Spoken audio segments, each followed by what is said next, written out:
家姐，點解我哋樣咁似嘅？因為我哋係孖生噶嘛，咪有相似嘅 DNA 咯。唔怪得你生得同男仔一模一樣啦。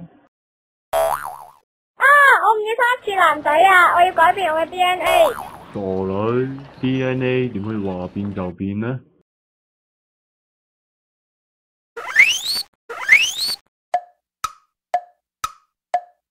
？DNA 中文叫做缺氧核糖核酸，係一種可以組成遺傳指令嘅分子，用嚟引導生物發育同生命機能嘅運作。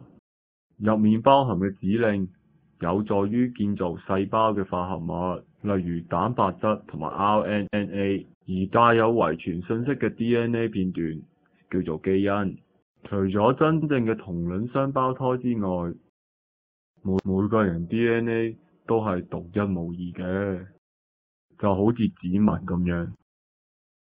所以到咗今時今日 ，DNA 亦都用咗好多嘅鑑定用途，例如親子鑑定、法醫鑑定同埋犯罪鑑定。